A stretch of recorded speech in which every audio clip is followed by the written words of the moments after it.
Bonjour les amis, donc aujourd'hui j'ai beaucoup de travail au jardin, mais je vais quand même essayer de vous faire une petite vidéo. Donc ce sera un petit tour de jardin pour vous montrer où il en est et ce que j'ai planté pour cet hiver. Voilà, suivez-moi. Donc je commence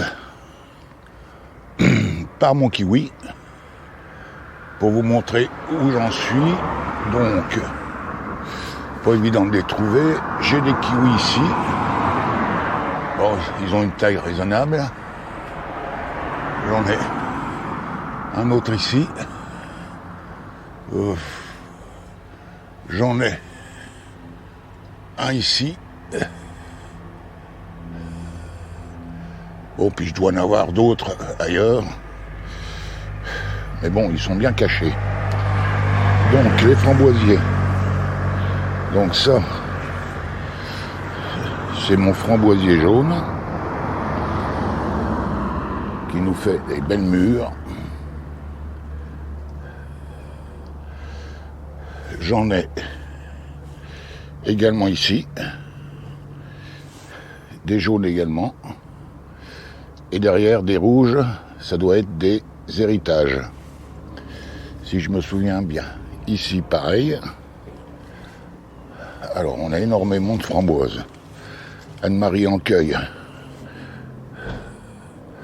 Plus d'1 kilo, 1,5 kg, voire 2 kilos, pratiquement tous les jours. Et il y en a encore pour ce soir.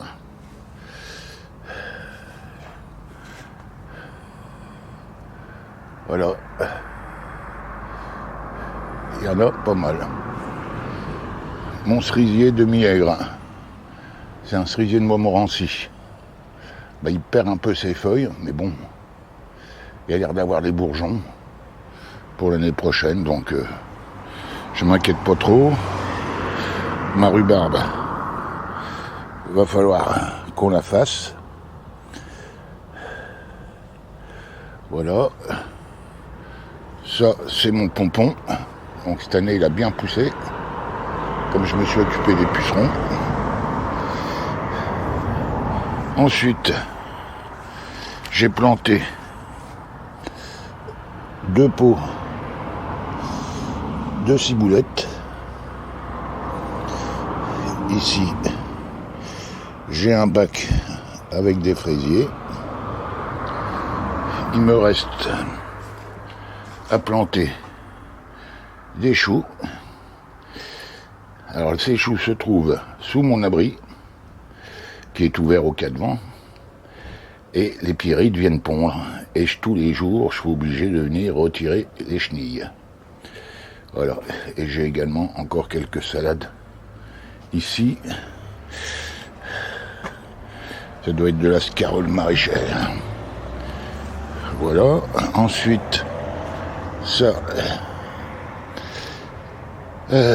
c'est l'arbre Anne-Marie. Alors, je sais plus le nom.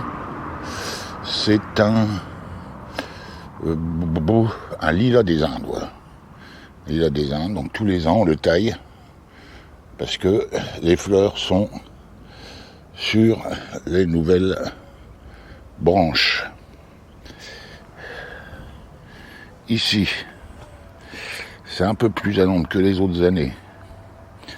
Donc j'ai un peu de problème sur ce bac, mais là j'ai mis des choux, donc c'est des choux de Milan, des choux frisés. Là j'ai une blette, j'ai une ligne de poireaux au fond. J'ai également une autre ligne ici.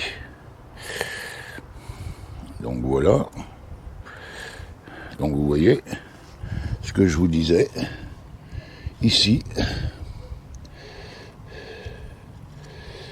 j'ai une chenille. Voilà. Et j'en ai une autre, une belle, je ne sais pas si vous la verrez, ici, là, sur la tige centrale. Voilà. Voilà les bestiaux. Alors si ça continue à me faire des dégâts comme ça, je me demande si si je vais arriver à avoir des choux. Regardez-moi ça comme c'est déniapé. Il y en a encore une ici. Pourtant je les ai fait hier. Je les balance dans le gazon derrière moi. Je me demande si c'est une bonne idée. Je pense pas que ça soit elles qui reviennent. Donc voilà. Voilà l'état de mes choux. Ça me fait un peu peur. Ensuite, là c'est le Phlox Anne-Marie. Très jolie fleur. Ici, c'est mon poisson rouge. Enfin, j'ai 2 poissons rouges, un pour moi, un pour mon petit-fils de Bretagne. J'envoie des photos régulièrement. Il est content. Je m'occupe bien de son petit poisson. Ensuite, ici, avec ma fille, j'ai fait une plantation pour lui montrer d'épinards. Alors, ça doit être des épinards géants d'hiver, je sais plus, ou des giroflées, je sais plus. Donc là, les épinards sont bien partis. Comme c'est un peu à l'ombre, j'espère que ça va tenir. Là-bas, j'ai 2 gourmands, 2 pieds de tomates. Des gourmands que j'ai replantés avec des tomates dessus. Médalium et haricots. Ça arrive à la fin. J'en ai quelques jaunes. Les violets. Et ce sont vraiment les derniers. Ici, c'est également des gourmands que j'ai plantés, qui me font des tomates. Je ne sais pas si elles vont devenir grosses. Derrière, j'ai mes salades.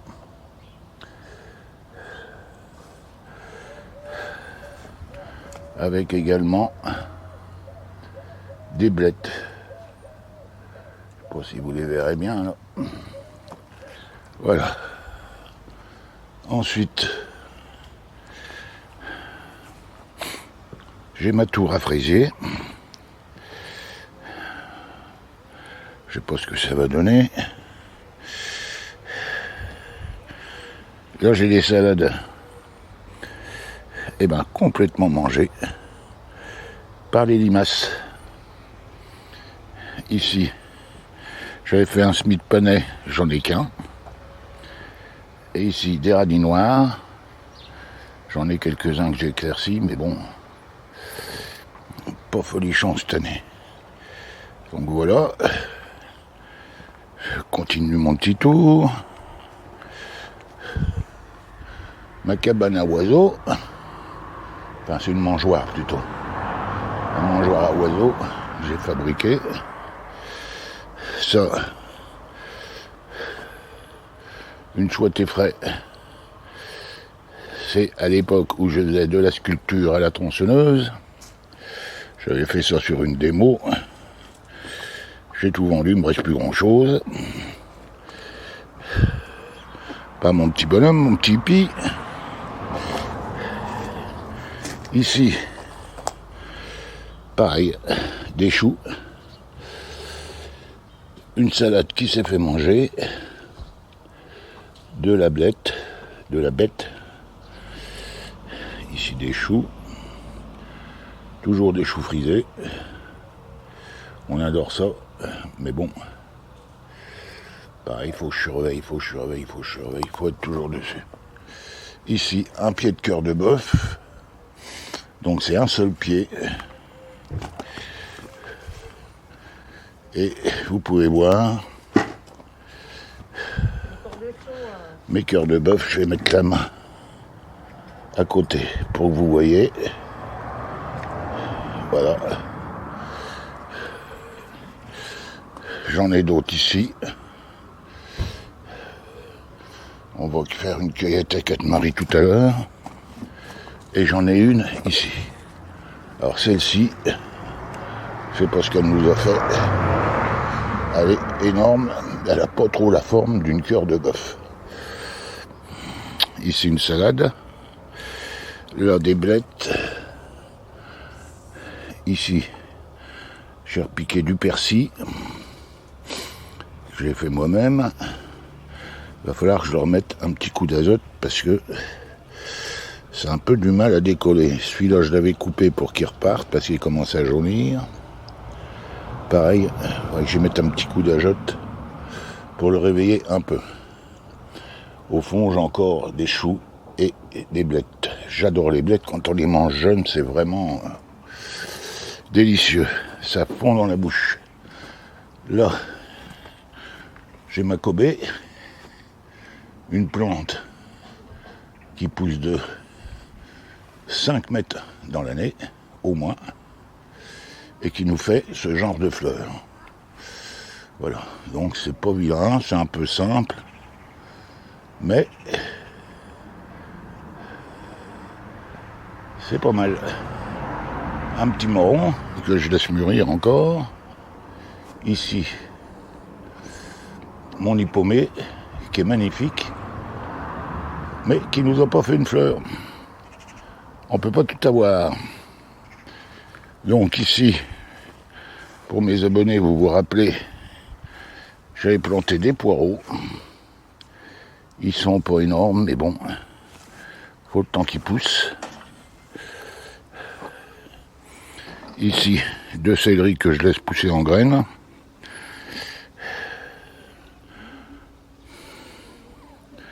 Voilà. Ici, il m'en reste 3 avec des boules qui sont correctes. Bon, pas énormes, mais bon, comme on est que 2, on a quoi manger 2 fois dessus. Bon, ici, quelques vivaces. Des dahlias. Je vous remonte de plus près mes poireaux. Voilà. Donc, vous voyez, ça part tout doucement, tout doucement. Alors, je les arrose régulièrement. Et ça pousse. Je continue.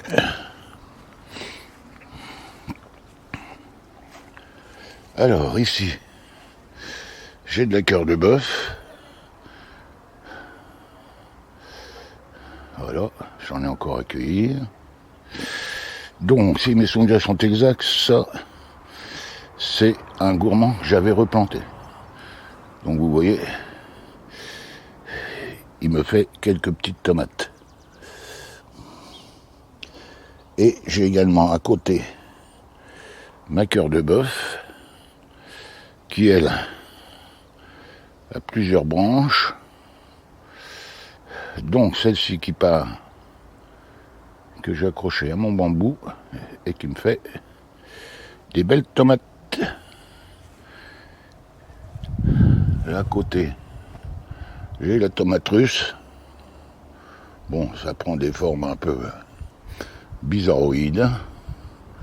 Mais bon, ça mûrit. J'en ai également un pied de russe ici, qui me fait de belles tomates. J'en ai encore à venir. Un autre pied ici. Alors je sais pas si c'est de la stevia ou de la fandango. C'était un gourmand que j'avais mis, qui est bien parti aussi. Donc voilà. Et ici, mes dernières tomates. Alors celles-ci, elles ont donné, celle-ci c'est de la fandango. Elles n'ont pas chopé le mildiou. Et elles me font des tomates, des tomates. Voilà. On en cueille tous les jours, voire les 2 jours, ça dépend du temps. Voilà. Vous pouvez voir. J'en ai également derrière, là, en haut, en bas. J'en ai également ici. Voilà. Et ici, c'est un pied de russe. Alors, ça fait de la grosse tomate, mais par contre, des fois, elles ont des formes. Je sais pas pourquoi. Sinon, ça fait des tomates. Ils sont quand même jolis. Voilà. Bon bah les amis, je vous laisse.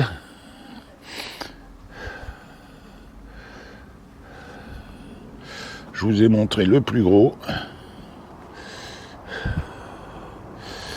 Et je vais aller donner un coup de main à Anne-Marie qui est déjà en train de bosser dans le jardin. Donc je vous souhaite beaucoup de plaisir dans votre jardin, beaucoup de récoltes, la santé, beaucoup de joie et de bonheur. Et je vous dis à bientôt dans une nouvelle vidéo. Ciao!